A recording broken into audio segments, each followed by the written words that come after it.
Lillahi haqqa hamdih. Alhamdulillahi hamdan katsiran thayyiban mubarakan fih. Nahmaduhu wa nasta'inuhu wa nastaghfiruhu wa nastahdih wa natubu ilaih wa la na'budu illa iyyahu wa natawakkalu alaih.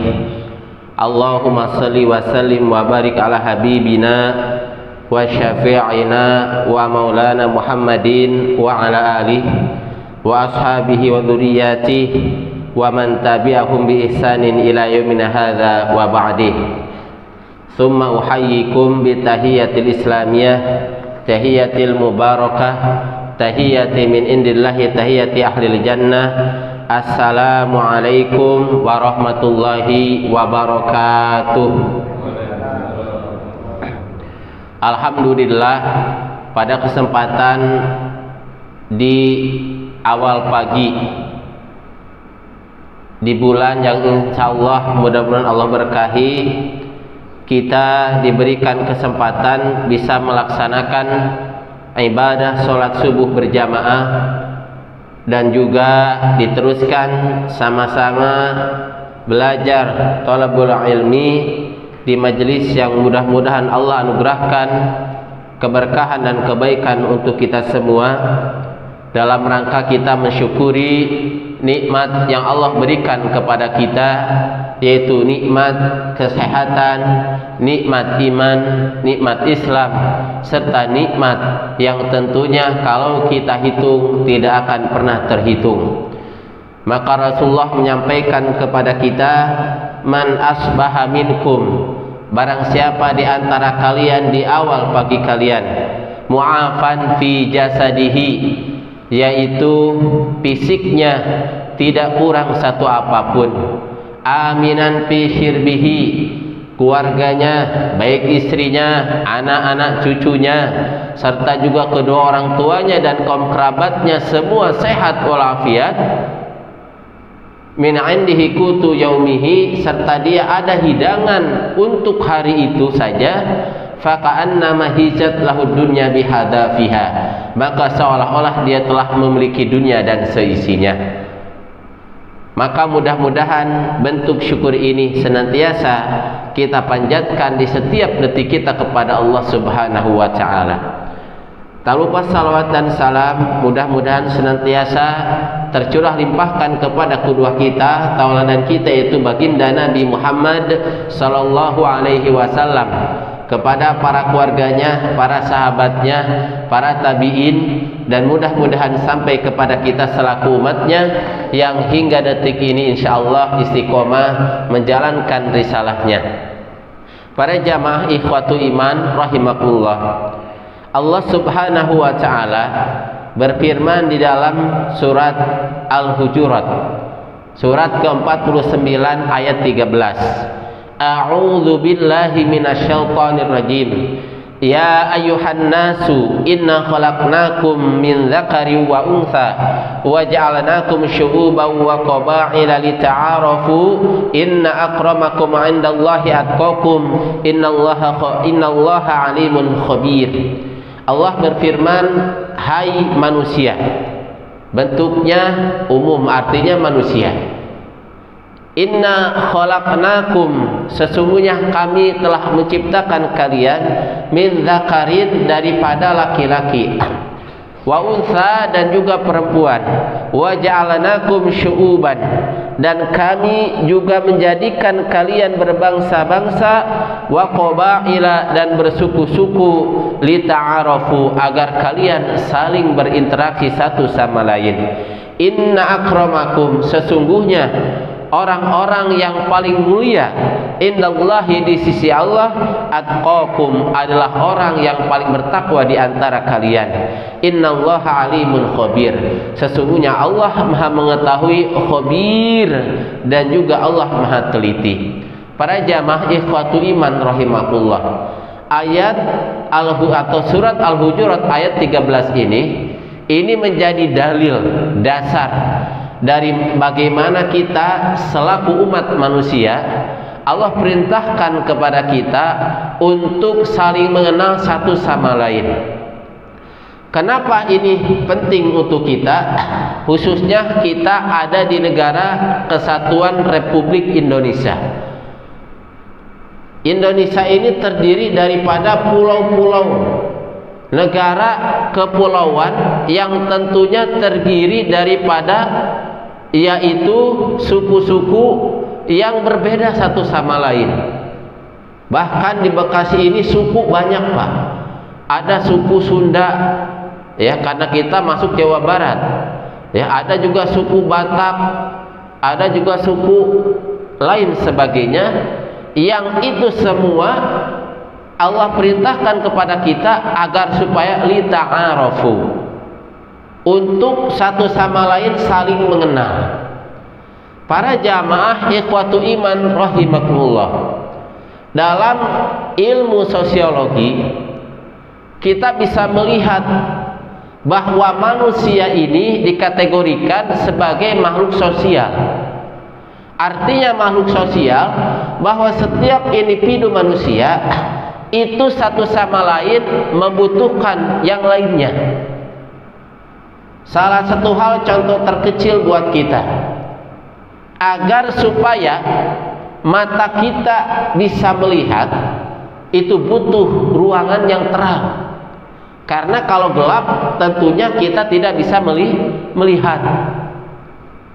Dan terang ini itu butuh zaman sekarang adanya lampu. Lampu itu kalau kita kaji, membuatnya saja perlu banyak tangan orang. Lampu itu juga harus dialiri listrik. Listrik kalau kita kaji perlu juga banyak tangan-tangan orang. Berikutnya banyak hal yang kita melihat dalam keseharian kita, kita tidak bisa menjadi makhluk soliter, yaitu makhluk penyendiri. Mungkin kalau lebah ada lebah soliter, ya udah dia mah sendiri aja, dia nyari makan sendiri apa sendiri, tapi tetap butuh pasangan. Walaupun disebut lebah soliter karena dia sendiri, tetap untuk dia yaitu melestarikan regenerasi butuh pasangan, padahal disebut lebah soliter. Apalagi manusia yang dalam ilmu sosiologi disebut makhluk sosial. Coba bayangkan, Pak, kita sebagai manusia sehari aja gak keluar rumah, stres, Pak. Pandemi 2 tahun gak kurang kita, Pak, biasa keluar, ini harus di rumah. Saya pernah isolasi 2 minggu, stres. Kenapa stres, Pak Ustadz? Ya di rumah nggak ada apa-apa. Walaupun sekarang zaman teknologi ada handphone, kita pegang handphone bisa lihat apa namanya pemandangan laut, bisa lihat apa ya yang sifatnya kita untuk menghibur diri, tetap nggak bisa menggantikan ketika kita keluar berinteraksi satu sama lain. Maka para jamaah ikhwatu iman rahimakumullah, ada seorang peneliti yang dia melakukan sebuah penelitian, yaitu tikus. Jadi tikus itu dia ditempatkan di sebuah tempat yang tikus itu nggak usah nyari makan, Pak Helmi. Udah disiapin sama peneliti itu, makanannya setiap hari disiapkan. Akhirnya di tempat yang mungkin ukuran 100 meter, taruhlah kita sebut, tikus itu awalnya sedikit, tetapi lama-lama berkembang biak sampai 100 meter itu berdesakan, Pak. Tadinya tikusnya cuma dikit, tapi karena sudah setiap hari kasih makan, si tikus pun berkembang biak banyak. Akhirnya setelah banyak, tikus itu satu sama lain saling berperang. Kenapa tikus saling berperang? Namanya udah rumah sumpek 100 meter, tikus banyak. Akhirnya sumpek, terjadilah pergesekan satu sama lain, tidak sedikit, akhirnya bertempur. Dan lama-lama tikus itu dari mulai sedikit lalu banyak, akhirnya pun berguguran dan akhirnya tidak tersisa satu pun. Kenapa itu terjadi? Itu terjadi karena ketika tikus itu dalam keadaan sendiri dan rumah itu masih luas, tikus masih bisa bereksplorasi. Dengan cara apa? Yaitu tadi dia tentunya dengan dunia kehewanan gitu ya, melakukan reproduksi ya, artinya regenerasi dia banyak. Tapi semakin lahan itu sempit, maka tikus pun satu sama lain saling bermusuhan, saling tikam-tikaman. Nah, maka para jamaah ikhwatu iman rahimakumullah, manusia kalau tidak dibekali sama wahyu, tidak dibekali dengan ilmu, maka akan seperti tikus tadi. Kenapa Indonesia penduduknya sekarang kurang lebih 270 juta, semua nomplok di Pulau Jawa. Jadi kalau perbandingan Pulau Jawa dengan pulau yang lain, jauh kemana-mana. Kalau luas mungkin bisa luas ya Kalimantan, tapi Pulau Jawa walaupun tidak seluas Kalimantan, penduduknya tidak kalah banyak. Lebih banyak Pulau Jawa ketimbang Kalimantan. Kenapa itu terjadi? Karena center daripada Indonesia adalah Pulau Jawa. Nah, maka para jamaah ikhwatu iman rahimakumullah, kalau manusia tidak dibekali wahyu, maka akan terjadi seperti yang terjadi pada tikus tadi. Tikus hewan gak dikasih akal, tikus hewan gak dikasih wahyu. Manusia dikasih akal, dikasih wahyu, walaupun dalam diri manusia diberi nafsu. Para jamaah ikhwatu iman rahimakumullah, maka Allah subhanahu wa ta'ala menurunkan Nabi dan Rasul upayanya untuk memberikan petunjuk kepada manusia. Para jamaah ikhwatu iman rahimakumullah, maka tentunya tadi Allah dalam surat Al-Hujurat ayat 13 menyampaikan bentuk lita'arafu adalah agar supaya kita bisa saling berinteraksi. Interaksi manusia satu dengan manusia lain itu akan menghasilkan peradaban. Kenapa bisa menghasilkan peradaban? Karena manusia Allah titipkan yang namanya akal. Akal itu media, yang mana dengan akal itu Allah anugerahkan kepada manusia itu ilmu. Makanya manusia itu ada inspire ya, atau ada inspirasi. Inspirasi itu apa? Allah catatkan dalam akalnya. Ya kan, nggak ujuk-ujuk manusia itu kok bisa bikin bangunan yang indah. Dari zaman Nabi Adam sampai detik ini loh Pak Helmi. Sekarang teknologi canggih, oke. Zaman Nabi Adam itu sudah Allah berikan Nabi Adam kecerdasan. Dan kecerdasan Nabi Adam dihadapkan kepada malaikat, malaikat semua terkesima. Kenapa? Karena kecerdasan Nabi Adam. Kalau manusia didasarkan awalnya daripada manusia purba, jauh kemana-mana. Manusia purba dikategorisasikan bagian daripada awal mula manusia. Padahal Allah ciptakan pertama manusia adalah Nabi Adam. Nabi Adam kalau kita kaji dalam surat Al-Baqarah dari ayat 30 sampai berikutnya, itu adalah manusia yang Allah ciptakan kecerdasannya sampai malaikat pun bersujud, sampai iblis pun diperintahkan untuk bersujud. Kenapa? Karena manusia Allah ciptakan laqad khalaqnal insana fi ahsani taqwim. Manusia itu Allah ciptakan dengan sebaik-baiknya penciptaan. Jadi para jamaah ikhwatu iman rahimakumullah, Allah anugerahkan Nabi dan Rasul untuk memberikan hidayah kepada manusia berupa hidayah adanya, yaitu petunjuk dari Allah. Dengan Allah anugerahkan kitab suci dan pengajaran daripada Nabi dan Rasul. Kalau tidak ada Nabi dan Rasul, apa yang terjadi? Seperti tikus tadi. Bapak bisa lihat zaman sekarang yang orang dikategorikan modern. Sekarang ada sistem AI, artificial intelligence. Artinya apa Pak Ustadz? Pabrik-pabrik mungkin di tahun yang akan datang itu sudah tidak lagi mempekerjakan manusia, pakai robot. Robot gak nagih upah Pak Helmi. Robot gak nagih A, nagih B, nagih C. Cukup robot mah ketika dibikin desain A, dia lakukan dengan baik. Tetapi coba lihat apa yang terjadi ketika zaman ini sudah modern.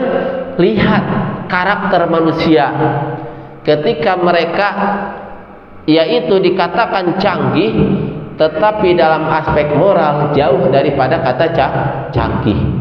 Kenapa itu terjadi? Karena tujuannya dia menjadi manusia bukan untuk menjadi hamba Allah.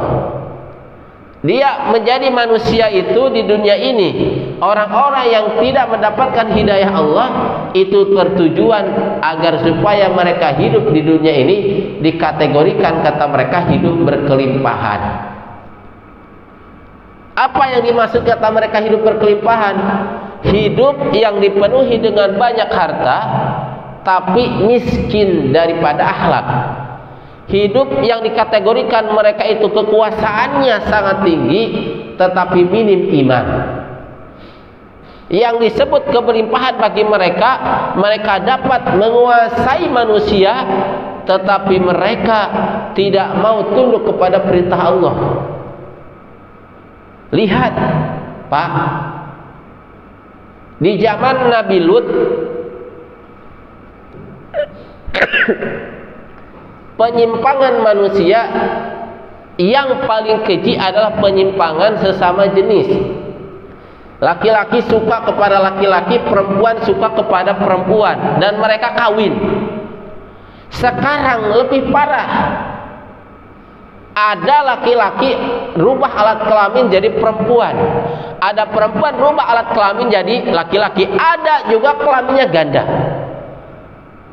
Dibikin kayak gitu.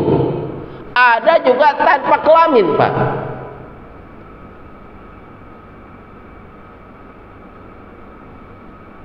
Artinya apa? Zaman sekarang lebih bobrok ketika orang tidak mengenal wahyu ketimbang zaman Nabi Lut alaihi salam. Kenapa? Karena sudah banyak kategorisasinya. Zaman Nabi Lut cuma ada dua. Laki-laki suka laki-laki, perempuan suka perempuan. Tapi zaman sekarang ada laki-laki berubah kelamin jadi perempuan. Begitupun sebaliknya. Bahkan ada yang nggak punya kelamin. Oh, saya mah netral. Gimana netral, coba ya kan? Kenapa itu terjadi? Karena manusia sudah berlepas daripada wahyu. Nah, maka para jamaah ikhwatu iman rahimakumullah, lita'arofu, saling mengenal di antara kita, dimaksudkan dalam ayat ini adalah bagaimana kita saling mendakwahkan, yaitu agama Allah. Allah menyampaikan dalam surat Al-Fussilat, a'udzubillahi minasyaitonir rajim, wa man ahsanu qawlan mimman da'a ila Allahi wa 'amila sholihan wa qala innani minal muslimin. Wa man ahsanu, dan siapakah orang yang terbaik, qaulan, perkataan, mimman da'a, selain daripada orang yang menyeru ilallahi, kepada Allah, wa amila sholihan, dan dia mengerjakan perbuatan amal soleh, wa qala innani minal muslimin, saya termasuk orang yang berserah diri kepada Allah. Pak, seorang pegulat Habib Nurmagomedov itu kalau menggulat gini terus tuh, Allah, Allah. Kenapa itu dia lakukan? Karena manusia lemah. Sekuat-kuat manusia mengatakan dirinya tidak terkalahkan, itu dia sombong, nanti Allah uji dia akan kalah. Tapi Habib kalau bertanding tuh Allah, gitu aja, Allah, Allah. Kenapa itu dia lakukan? Karena Allah Rabb yang maha kuat. Dia titipkan dirinya kepada Allah. Kenapa? Manusia adalah makhluk yang kalau sedikit saja dia mengaku sombong, habis. Qarun kurang kaya apa? Bahkan dipuji oleh Sentaro negeri Mesir. Bahkan hartanya, kuncinya saja itu diangkut bergerobak-gerobak. Kuncinya, kunci gudang penyimpanan harta yang dia miliki. Tapi bayangkan hanya ditenggelamkan dalam hitungan detik. Apakah ada Pak Ustadz orang kaya raya langsung bangkrut seketika? Ada. Qarun Apakah zaman sekarang ada? Ada. Nah, maka para jamaah ikhwatu iman rahimakumullah, menggantungkan diri sepenuhnya kepada Allah adalah cara terbaik agar supaya kita dekat kepada Allah. Dan supaya dekat kepada Allah, jadilah kita pendakwah sejati. Makanya Habib Nurmagomedov sebagai pegulat, ya dia juga sebagai idola, artinya sebagai teladan. Agar supaya apa? Islam itu kalau di negeri Eropa diterangkan masih awam, Pak. Karena di antara mereka diiklankan bahwa Islam itu adalah ajaran yang keras, ajaran yang menyuruh orang itu untuk berlaku ekstrim. Nah, maka itu bisa berubah dengan cara dakwahnya, dengan cara dakwah yang mana seorang manusia, seorang insan, orang beriman dakwah melalui cara mereka masing-masing. Ya, Habib Nurmagomedov itu kalau ini kan sebelum tanding gini terus gitu ya, sehingga orang mengucapkan alhamdulillah, mengucapkan apa hamdalah, mengucapkan subhanallah. Orang Eropa kan mendengar itu luar biasa.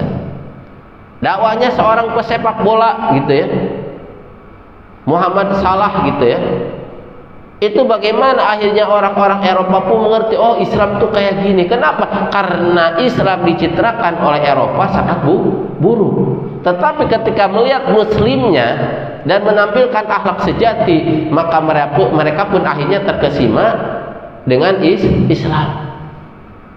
Nah, maka pada jamaah ikhwatu iman rahimakumullah, Allah menyampaikan dalam surat Al-Fussilat tadi, dan siapa orang yang paling baik perkataan daripada orang-orang yang mereka menyeru kepada Allah. Maka para jamaah ikhwatu iman rahimakumullah, manusia tidak akan rusak selama manusia itu berpegang kepada tali Allah. Wa'tasimu bihablillahi jami'a, itu kata Allah, berpegang teguhlah kalian kepada tali Allah. Apa? Dinullah, agama Allah. Nah, maka para jamaah ikhwatu iman rahimakumullah, umat ini tidak akan hancur sebagaimana tadi tikus yang akhirnya setelah banyak membeludak, mereka sudah pusing satu sama lain, akhirnya saling berperang satu sama lain, dan akhirnya mereka binasa seketika. Maka yang perlu kita lakukan adalah lihatlah wahyu Allah Subhanahu wa ta'ala. Dahulu negeri Mekah itu negeri yang tidak dipandang oleh negara manapun, bahkan oleh Persia dan Romawi yang menguasai peradaban saat itu tidak dilihat, Pak. Tapi ketika Islam turun, Rasulullah berdakwah, Rasulullah mengajarkan Islam, maka Mekah Madinah menjadi negeri yang dilihat oleh dua peradaban besar saat itu. Kenapa? Karena apa yang dibawakan oleh Rasulullah adalah ajaran yang itu bisa menjadikan manusia tadinya adalah berisi atau manusia yang gelap gulita menuju kepada manusia yang memiliki, yaitu hidayah Allah yang terang benderang. Tadinya manusia itu seperti mayat karena dalam kondisi dia kafir, kondisi dia itu gelap daripada wahyu Allah, menjadi orang yang mendapatkan hidayah sehingga menjadi orang yang hidup. Maka Sayyidina Khalid bin Walid itu kalau berjihad, kalau berperang, melihat orang kafir itu ya kayak mayat. Kenapa itu bisa terjadi? Ya karena orang kafir tidak mendapatkan petunjuk dari Allah. Jumlahnya hanya banyak doang, tapi tidak memiliki hidayah. Akhirnya seperti orang mati. Maka Sayyidina Khalid kan walaupun 3.000 lawan 200.000 ya di perang Yarmuk, tapi tetap habis orang kafir, padahal dipimpin langsung oleh Heraklius. Coba bayangkan. Kenapa itu terjadi? Karena orang beriman, orang yang menyeru Allah adalah orang yang Allah berikan khubara. Makanya kan Nabi Musa ketika mau belajar kepada Nabi Khidir, ya, kata Nabi Khidir itu, kenapa engkau ingin belajar kepada saya? Malam tuhid bihi khubra, sedangkan anda tidak mendapatkan khobar. Khobar itu apa? Ya pengetahuan langsung dari Allah, ilham dari Allah, wahyu dari Allah. Iya kan? Nabi Musa ketika dengan Nabi Khidir, namanya Nabi dan Rasul itu kan memiliki keutamaan masing-masing. Allah perintahkan Nabi Musa untuk belajar kepada Nabi Khidir. Kenapa? Untuk belajar bagaimana antara syariat Nabi Musa gitu ya, yang secara langsung dengan apa yang dilakukan Nabi Khidir itu beda. Kalau Nabi Khidir Di 3 hal tadi kan, pertama ketika ketemu Nabi Khidir itu apa? Ada anak kecil tahu-tahu dibunuh. Naik perahu, perahunya dibolongin. Nah, datang ke sebuah penduduk negeri, minta makan nggak dikasih. Tapi giliran ada rumah reot dibenerin. Nabi Musa kan awam gitu ya. Awam gitu kalau orang Betawi bilang mah. Aneh. Kenapa Khidir lakukan itu? Padahal Nabi Khidir sudah memberi syarat, kalau ente belajar sama saya, Anda belajar kepada saya, wahai Nabiullah, jangan sekali-kali nanya sebelum saya jelaskan. Tapi dari 3 kejadian itu Nabi Musa terus nanya gitu. Akhirnya selesai belajar sampai di situ, tetapi dijelaskan oleh Nabi Khidir. Adapun tadi anak kecil, kenapa saya bunuh? Karena ternyata orang tuanya itu adalah orang tua yang solih-solihah. Anak ini kelak dikhawatirkan akan menjerumuskan kedua orang tuanya ya kepada kekafiran. Maka agar supaya itu terjadi, anaknya itu dibunuh. Dan mudah-mudahan Allah memberikan karunia kepadanya anak-anak yang solih. Jadi ketika Allah memberikan takdir lain kepada siapapun di antara kita, jangan suudzon. Jangan suudzon, Pak. Allah berikan apapun kepada kita, jangan dikira kenapa ya Pak Ustaz saya miskin. Jangan dikira Allah tuh salah ngasih kepada kita miskin. Kenapa? Boleh jadi dengan kita miskin kita lebih bersabar. Kalau kaya, mohon maaf Pak, akhirnya kekayaannya kita malah main judi online, judi slot gitu ya. Ada orang dia kaya jadi bos, tapi mainnya judi online, akhirnya bunuh diri Pak. Kenapa itu terjadi? Karena ternyata dia tidak sabar dengan kekayaannya. Ada orang miskin, Allah dikasih miskin, tapi dia sabar, itu jauh lebih baik Pak. Kenapa jauh lebih baik? Boleh jadi dengan kemiskinannya dia dekat dengan Allah, dia dekat dengan keluarga. Kenapa Anda dekat dengan keluarga? Ya Pak, saya mau ngapain? Habis kerja dapat 100.000 ya di rumah. Anaknya banyak. Kenapa anaknya bisa banyak? Ya di rumah terus. Kenapa itu banyak anak? Sunnah Rasul. Jangan dikira Pak sunnah Rasul itu poligami, tidak. Banyak anak pun sunnah Rasul. Maka siapapun yang Allah takdirkan punya anak, baik 2, 3, 4, 5, 6, Allah berkahi. Dan ingat Pak, nanti berbangganya Rasulullah adalah banyaknya umatnya. Maka yang punya anak baik 1, 2, 3, 4, 5, 6 sampai seterusnya, sampai 10, 11, 12 bersyukur. Karena ketika seorang hamba diuji tidak punya anak, luar biasa Pak. Luar biasa. Kenapa? Sedih. Tetapi ketika Allah berikan dia anugerah punya anak 1, 2, 3, bersyukur. Kenapa kita bersyukur? Allah anugerahkan kepada kita anak yang dari anak itu kita sudah wafat pun masih disebut. Jadi ini Pak, kuncinya di dalam kehidupan kita, kembali lagi, adalah bagaimana kita mengamalkan, yaitu dakwah di jalan Allah Subhanahu wa Ta'ala. Dan tugas dakwah yang utama adalah kepada para ulama. Kenapa sih harus ulama? Karena ulama itu ahli ilmu. Adapun yang lainnya itu mendapatkan ilmu itu dari ulama. Makanya Rasulullah menyampaikan 2 orang yang kalau 2 orang ini rusak semua. Pertama ulama, yang kedua umaro. Ulama, kalau ulamanya rusak, umat rusak. Umaro, kalau umaronya rusak, pemimpinnya rusak, umat juga rusak. Nagih pajak, masyarakat dipajakin gitu ya. Dianya ngumpulin harta, nggak bayar pajak lagi. Misal ya, ini misal Bapak Ujat. Dia nyuruh orang bayar pajak, ditagih-tagih, bahkan tahu si A punya harta mobil 10, rumah 11, sampai diukur-ukur dia punya aset kurang lebih nilainya 5 miliar.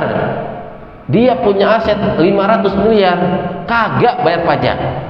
Nah itu jangan sampai. Kalau penguasa rusak, umat rusak. Rusak itu bukan berarti umatnya rusak juga, dirusak. Kalau udah dirusakkan, umat jadi rusak. Gak sedikit karena korban pinjol mati bunuh diri, gak sedikit Pak. Nggak sedikit karena di PHK orang jual diri, nggak sedikit. Kenapa? Artinya kalau penguasa rusak, umat rusak, bukan berarti umatnya rusak seketika, tidak, tapi dirusak. Yang berikutnya ulama, kalau ulamanya rusak, umat juga rusak. Udah, nih saya punya air ini mancur, didoain 1000 kali. Kalau beli air ini, ente doa apapun diijabah. Berapa harganya? 5 miliar. Kan rusak umat, gitu juga. Artinya para jamaah ikhwatu iman rahimakumullah, kunci dakwah ini ada di para ulama. Kalau ulamanya adalah ulama yang baik, kalau ulamanya adalah ulama yang Allah anugerahkan ilmu dan amal serta keikhlasan dalam dirinya, akan membawa umat ke jalan yang terang benderang. Begitupun penguasa, kalau penguasanya sudah adil, maka Allah akan anugerahkan umat yang penuh dengan keberkahan. Kira-kira ulama dan umaro ini lahir dari rahim siapa, Pak? Bu, rahim umat. Di mana rahimnya umat? Keluarga. Keluarga. Makanya dari zaman dulu, untuk menciptakan pemimpin atau pengusaha atau juga ulama itu diawali di rumah. Nggak ada sekolah gitu ya, bangun ulama, nggak ada. Di mana-mana itu dari keluarga. Kenapa itu terjadi? Karena kan sekolah itu hanya media, sedangkan yang menjadi subjek utama adalah keluarga.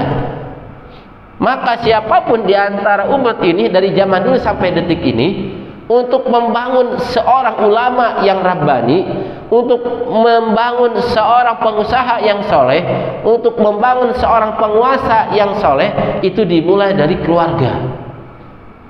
Maka kalau kita, kata Nabi, seorang laki-laki jangan berhenti berharap memiliki anak yang baik. Jadi kita laki-laki di usia berapapun, jangan pernah kita menyerah untuk memiliki keturunan, dan keturunan itu keturunan yang baik. Pak, gimana saya udah usia sepuh gitu ya? Ya tetap punya harapan itu. Kenapa? Agar supaya ketika kita punya anak, baik anak kita 1 sampai dengan 6 sampai seterusnya, maka mudah-mudahan ada di antara anak-anak kita mereka menjadi anak yang soleh, ketika jadi pemimpin-pemimpin yang adil, ketika jadi ulama-ulama yang rabbani, ketika jadi pengusaha-pengusaha yang jujur. Karena kunci daripada umat ini, dakwah ini terletak dari 3 orang tadi. Pertama penguasa, yang kedua ulama, yang ketiga pengusaha. Makanya Sayyidina Umar saat berada di pasar Madinah saat itu tidak mengizinkan orang yang dia berjualan tapi belum ngerti ilmu fikih, ilmu tijarah. Kenapa? Karena kalau nggak terjun ke dalam riba, dia akan terjun ke dalam goror. 2, orang kalau tidak ngerti jual beli, kalau nggak masuk ke riba, akan masuk ke goror. Masuk bis Ustaz Paujan, bawa buah, misalkan bawa jeruk, dimasukin sekresek, ayo 30.000 sekresek, ada yang beli, ayo sekresek jadi 25, ayo sekresek lagi jadi 20. Lama-lama orang yang duluan, lah rugi dong saya, awalan saya 30.000, lah kok dia 25, kok dia 20 gitu ya. Dan dia di waktu yang sama, dia orang yang sama saat itu hadir semuanya gitu kan. Ini kalau nggak ngerti ilmu fikih bahaya gitu kan. Nah, maka para jamaah ikhwatu iman rahimakumullah, penting rahim umat ini yaitu di keluarga, memperhatikan bagaimana kita menyiapkan generasi dakwah yang sejati. Maka tadi jangan sampai analogi tikus tadi yang tadinya sedikit lalu berkembang biak banyak dan akhirnya padat itu rumah itu, maka satu sama lain saling memakan, terjadilah yaitu wabah penyakit, terjadilah peperangan ya antar tikus. Perangnya tikus supaya lebih nggak pakai senjata, pakai AK-12 gitu ya, pakai apa misil apa, enggak, pakai Iron Dome gitu ya, enggak. Kenapa tikus mah peri ketikusan, perang ya fisik lawan fisik gitu ya. Manusia, wah, pakai nuklir aja orang ribuan bisa mati seketika, itu manusia. Maka kalau nggak dibekali wahyu bahaya. Makanya agama yang benar-benar rahmatan lil alamin hanya Islam. Islam itu memberikan sebuah pedoman, bukan yaitu tatkala Islam berkuasa itu akhirnya semena-mena. Tidak. Ketika umat Islam itu berjaya, nggak boleh semena-mena. Itu dalam Quran diatur. Dalam hal apapun Islam itu mengatur. Nah maka lihat zaman sekarang yang ketika kekuasaan bukan ada pada umat Islam, maka kerusakan terjadi dimanapun. Walaupun dia bikin yang sifatnya go green gitu ya, ada orang-orang yang khusus sebuah NGO atau organisasi yang katanya dia pecinta alam. Organisasi ini yaitu organisasi yang melawan kerusakan, padahal dia dulu yang membayain gitu. Nyatanya apa? Nyatanya kerusakan alam di mana-mana. AMDAL ya hanya nama doang, AMDAL. Tetapi pada prakteknya wani piro. Ya kan, adanya undang-undang Omnibus Law ya. Itu kan apa? Nah ini yang penting untuk kita, tatkala umat itu jauh daripada wahyu, maka akan terjadi kerusakan di mana? Di mana-mana. Maka kunci utamanya apa? Umat itu harus dekat dengan wahyu apa? Al-Qur'anul Karim, dekat dengan para ulama. Maka para jamaah ikhwatu iman rahimakumullah, Sayyidina Ali pernah berpesan kepada kita bahwa pertama, jika ulama masih mengamalkan ilmunya, ngajarin ilmu. Yang kedua, jika orang bodoh, dia masih giat belajar. Yang ketiga, jika ahli harta, dia masih suka dermawan.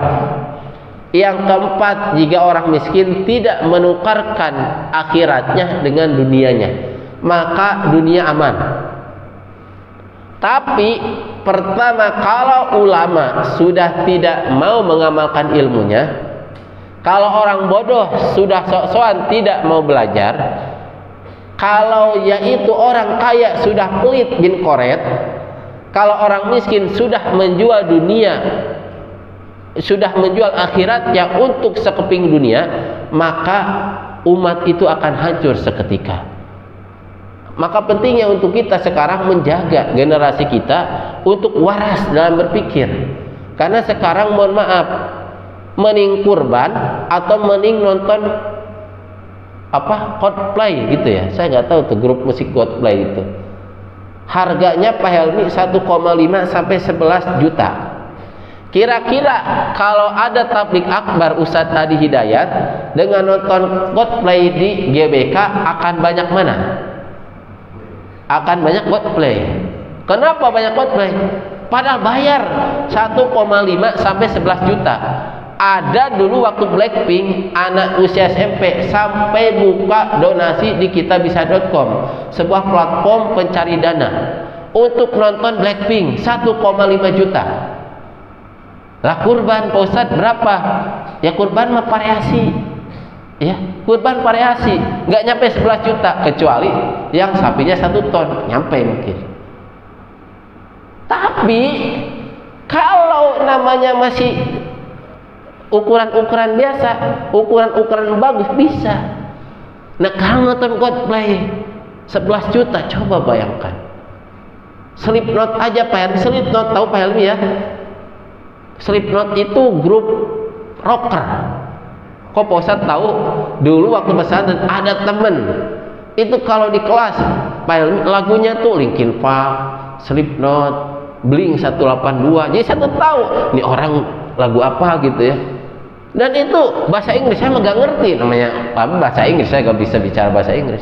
Itu digandrung gitu ya. Dan orang nonton kayak gitu, Slipknot itu bayarnya 30 miliar dulu. 30 miliar bayarnya untuk sekali dia konser di Indonesia. Tahu bayar karcisnya berapa? Dulu pada zaman Soeharto 30 miliar. Pada ditebak loh Pak. Sekarang Coldplay ribut orang. Dan ternyata ormas Islam tertentu yang dia amar ma'ruf nahi mungkar protes. Gak boleh Coldplay di Indonesia. Kenapa? Karena mendemokan LGBT tuh. Kalau lihat orangnya ya kayak kemayu-kemayu gitu vokalisnya. Nah sekarang coba lihat Bapak, kenapa ini terjadi? Karena umat saat ini, anak-anak kita jauh daripada kata wahyu. Maka penting kepada kita Pak, di zaman disrupsi ini, mau minjem dulu makan datang ke rumah, assalamualaikum, punten Pak Haji, kayaknya Pak Haji sarungnya bagus deh gitu ya. Kok gitu? Iya agak beda soalnya. Udah nyebut ngomong gitu, ya Pak Haji, kayaknya saya butuh uang dari 500.000, bisa nggak? Nah sekarang nggak usah ngomong gitu, tinggal buka HP, klik minjem 5 juta, modal KTP Ustaz Fauzan. Tapi kerusakannya luar biasa. Yang dihubungin bukan satu orang kalau dia telat bayar. Semua yang ada di nomor HP dihubungin sama pinjolnya. Akhirnya stres. Nah itu GoPlay ini, gak sedikit orang mau minjem ke pinjaman online. OJK bilang jangan, ntar kamu stres. Gak dipikirin sama dia mah. Gitu. Kenapa? Yang penting bisa nonton. Habis itu dia live. Oh ini gitu kan. Kenapa itu terjadi? Karena umat saat ini jauh dari kata wahyu. Coba kalau umat ini dekat dengan wahyu, dia bisa melihat ini positif atau negatif. Kalau positif berarti jalani. Ini ceramah Ustaz Adi Hidayat nih, nonton. Ulama ini ceramah. Nah ceramah siapa lagi? Ini ceramah Ustaz Abdul Somad, nonton, dengerin. Bagus, kenapa? Dapat menambah ruhiyah. Nonton Ustaz Walid Basalimah, nonton.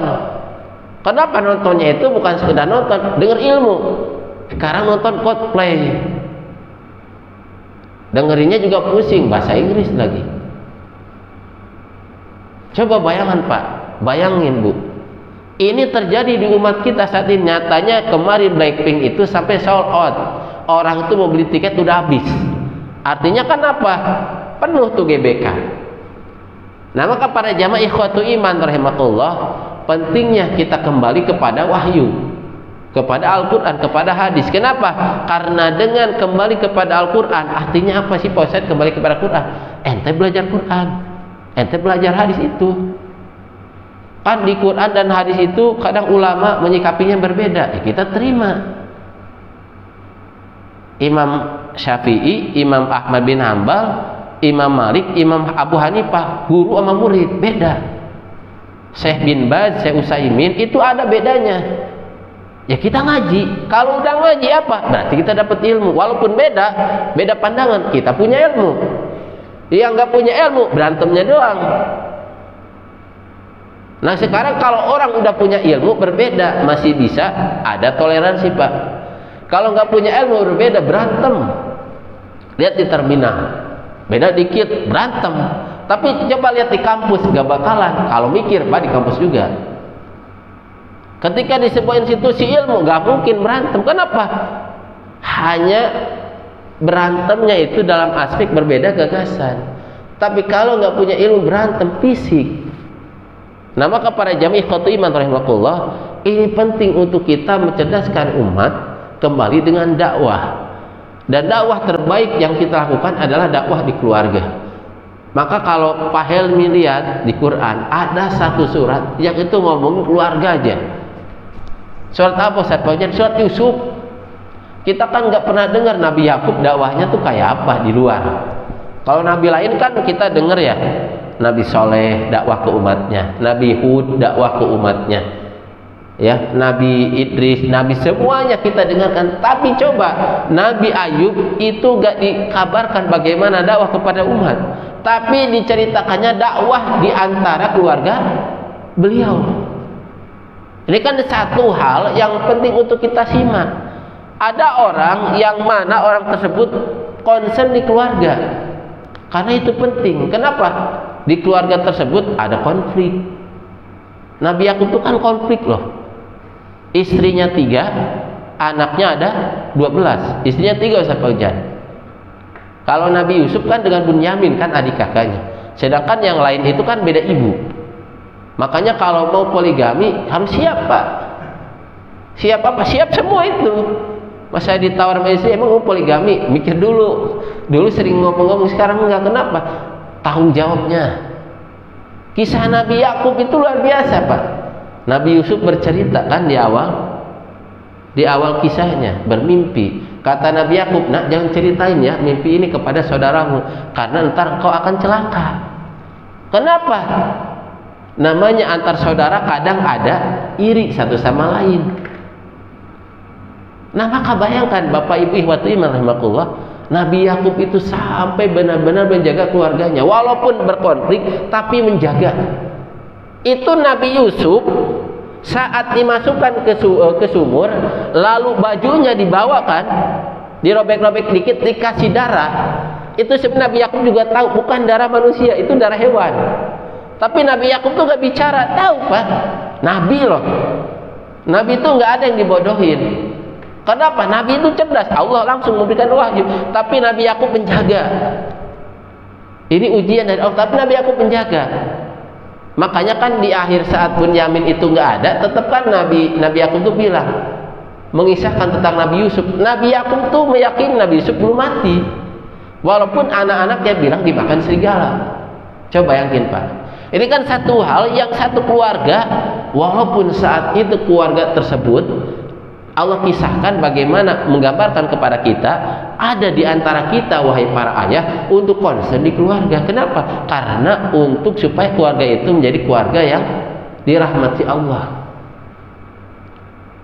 Maka para jamaah ikhwati iman rahimakumullah, dakwah di keluarga itu lebih utama kepada istri kita, kepada anak-anak kita. Dan dakwah di keluarga itu nggak boleh sompral, kalau kata orang Sunda mah, main tebas aja gitu, ente haram. Kenapa haram? Karena ente gak mau nurut, haram. Jangan. Nyuruh sholat aja, pas tobir alaiha, ente harus sabar. Anda harus sabar. Nyuruh anak sholat, Pak, sabar. Sabar tuh sampai kapan? Ya sabar. Nggak ceritain sabar itu sampai usia anak Anda 10 tahun sabar. Tetap Pak, kategorisasi pukul kalau anak usia 10 tahun gak mau sholat, itu pukulnya itu bukan yang menyakitkan. Ingat Pak, nah gitu ya, sampai dikasih tahu begini doang. Kalau menyakitkan mah kita dosa, kita kan mukallaf Pak, mukul dikit ya jadi dosa kita. Nah maka pada jamaah ikhwatu iman rahimakumullah, tetap sabar. Nah ini dakwah di keluarga ini utama. Kenapa? Allah gambarkan kisahnya di surat Yusuf, yang mana ayahnya itu sampai nangis air mata, sampai mengikuti bagaimana makar daripada sebagian anak-anaknya, tetap sabar. Kan kadang kita gini Pak, ada konflik anak kita tahu yang salah mana, yang benar mana, tapi kan kita gak ujung, kamu salah, kamu yang benar, nggak gitu kan. Ikutin dulu anak kita ngapain nih, kemana nih gitu ya. Lama-lama kita lurusin pelan-pelan gitu. Penting ini Pak, karena anak-anak kita adalah orang terdekat kita. Mungkin kita sama orang jarang disakiti Pak. Rata-rata orang yang menyakiti kita orang terdekat. Nggak mungkin orang mohon maaf ya, kita main ke Jakarta, ke Monas gitu, orang lewat aja depan kita kan nggak bilang, dia sombong nggak kan, namanya orang lewat, kita nggak kenal. Coba orang yang kenal lewat gitu, nggak nanya kita, dasar sombong gitu kan. Kenapa itu terjadi? Ya karena kita deket. Pasangan kita, istri kita tahu kekurangannya, akhirnya lari ke pelakor.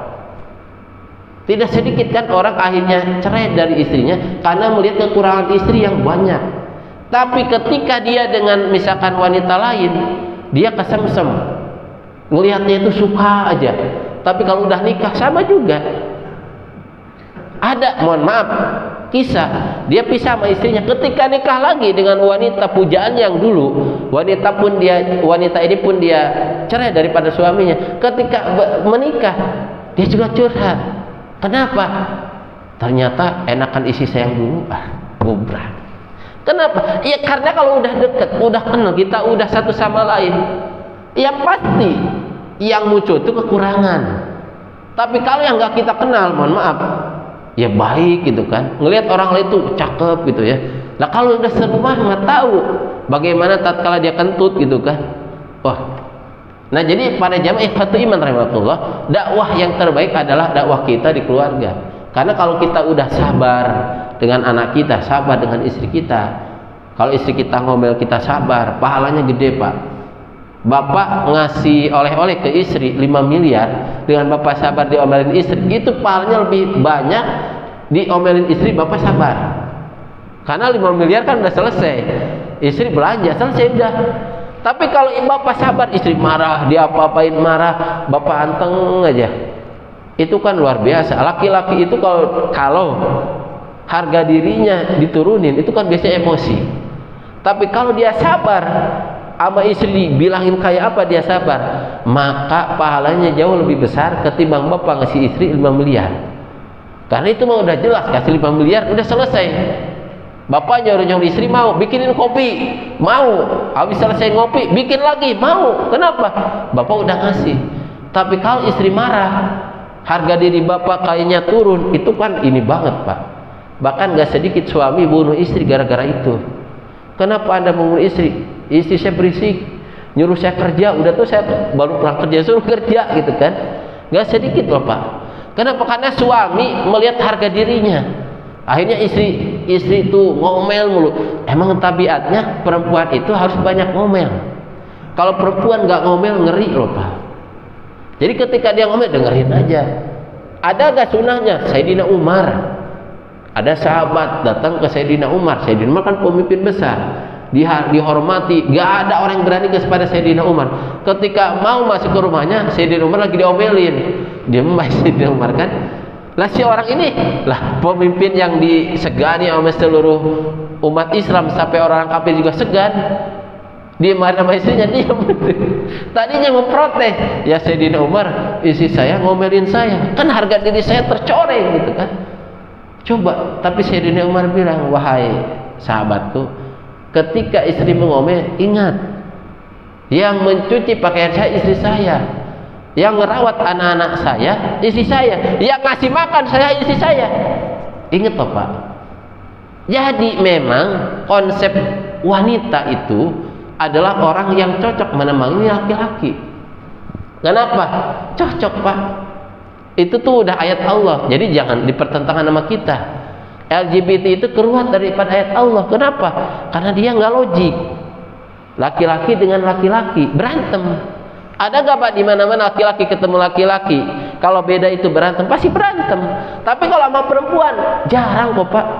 Laki-laki kayak dulu saya di SD gitu ya, perempuannya macam-macam, saya gak berani menonjok tuh, gak berani, diam aja gitu Pak. Paling saya yang nangis gitu. Kenapa? Ya perempuan. Makanya ketika mereka membangun rumah tangga cocok. Kenapa terjadi kecocokan? Karena satu sama lain saling melengkapi. Perempuan itu pintar merawat rumah Pak. Laki-laki ogah, suruh ngepel. Laki-laki dan perempuan beda. Perempuan kalau kasur, panik kasur ya, lalu ada misalkan selimut, ngelipet aja dikit, tahu. Anduk aja ya, kita salah naruh, tahu perempuan. Tapi laki-laki anduk salah naruh. Kenapa Anda salah naruh anduk? Ntar saya masuk. Ntar tuh sampai 5 jam. Bisa-bisa sampai 5 hari. Itu laki-laki. Nah kalau perempuan enggak Pak. Makanya perempuan ngurus anak lebih telaten ketimbang laki-laki. Setelaten-telatennya laki-laki, tidak setelaten perempuan. Maka ketika laki-laki dan perempuan itu saling bersama menikah, itu adalah tanda-tanda kekuasaan Allah. Ar-Rum ayat 21. Bapak kalau nikah, bukan nikah lagi ya, dulu maksudnya Bapak nikah, dibacain surat Ar-Rum ayat 21. Kenapa itu terjadi? Supaya ilmu. Nah ingat, ini dakwah di keluarga Pak. Terbentuknya apa keluarga apa? Sakinah. Namanya sakinah itu Pak, tenang, mawaddah. Mudah itu apa Pak? Tentrem, karena Bapak itu sudah memiliki tambatan hati. Warohmah, Bapak udah punya anak. Itu udah lengkap Pak. Jadi ketika keluarga itu sakinah, mawaddah dan rahmah, itu tentrem kita Pak. Mau gak punya harta juga tentrem, mau gak punya jabatan tentrem. Kenapa? Lihat istri enak gitu ya, lihat anak nyaman. Kenapa? Istri enak karena istri merasa tenang. Anak nyaman, kenapa? Karena anak merasa tentrem. Walaupun gak punya harta, walaupun gak punya jabatan, yang penting apa? Allah kasih hidayah. Nah maka ini penting kembali pada jamaah ikhwatu iman rahimakumullah, agar supaya kita kembali memperhatikan keluarga-keluarga kita, agar supaya tercipta generasi yang lebih baik. Maka ingat, ketika kita wafat, nama kita masih disebut. Kenapa? Pak Haris, anaknya misalkan siapa, Rania misal ya, itu Pak Haris meninggal, anaknya hidup, anaknya soleha, itu masih disebut bapak siapa Haris dulu kayak gini, mesti disebut Pak. Nanti anaknya punya anak, cucu, artinya cucunya ingat dulu kata ibu bapak kakek satu kayak gini gitu. Itu akan disebut. Artinya ketika kita di keluarga kita punya anak, punya cucu, harus baik-baik Pak. Kita jadi kakek juga harus jadi kakek yang baik, baik sama anak atau mantu. Jangan sampai mantu kita musuhin, jangan Pak. Ya. Jadi kita punya mantu, ntar Papa Ujan yang dimusuhin mantunya. Kenapa? Dibaik-baikin. Karena saya juga mantu gitu ya. Papa Ujan juga mantu kan, dari mertua gitu. Tetap harus dibaik-baikin. Kenapa? Diajarin, dibaikin. Kenapa? Karena itu bagian daripada keluarga anak-anak kita. Nah, ini bagian daripada dakwah yang harus kita kuatkan saat ini. Kita gak mungkin dakwah jor-joran kemana-mana. Yang perlu kita lakukan dakwah di keluarga kita. Kenapa? Agar supaya terbebas daripada fitnah zaman ini. Fitnah yang mana orang sudah tidak mementingkan wahyu, fitnah di mana orang sudah tidak mementingkan ilmu, fitnah di mana orang sudah tidak melihat bahwa jabatan adalah amanah yang Allah berikan agar supaya dia menjadi pemimpin yang adil. Yang mana saat ini orang sudah tidak memandang bahwa ulama adalah suatu derajat tertinggi daripada manusia, yang itu adalah bagian daripada pewaris para nabi, sehingga ulama ini harus dihormati, harus juga diberikan tempat yang khusus, karena ulama dapat memandu umat ke jalan kepada, yaitu jalan nabi dan rasul, yaitu jalan hidayah Allah Subhanahu wa taala. Para jamaah ikhwatu iman rahimakumullah, mudah-mudahan dakwah kita di keluarga, dakwah kita di lingkungan membuat kita bisa lebih baik lagi. Kenapa? Agar supaya umat ini menjadi umat yang tercerahkan, agar supaya umat ini menjadi umat yang senantiasa Allah anugerahkan, yaitu kepada negeri kita, yaitu baldatun thayyibatun wa rabbun ghafur. Mungkin itu saja yang bisa kami sampaikan pada kesempatan hari ini, bagaimana membingkai dakwah umat ini dengan, yaitu kita dekat kepada para ulama yang salih, kita juga dekat kepada para ahli ilmu yang salih, kita dekat kepada penguasa yang penguasa itu adil karena Allah. Yang berikutnya kita juga dekat dengan pengusaha, orang-orang kaya yang hartanya digunakan untuk di jalan Allah, dan sehingga umat insya Allah akan menjadi umat yang satu sama lain memiliki kekuatan yang bisa menghindarkan daripada kerusakan insya Allah. Demikian yang bisa kami sampaikan. Saya akhiri membaca alhamdulillahirabbil alamin, subhanakallahumma wa bihamdika asyhadu an la ilaha illa anta astaghfiruka wa atubu ilaika. Wassalamualaikum warahmatullahi wabarakatuh.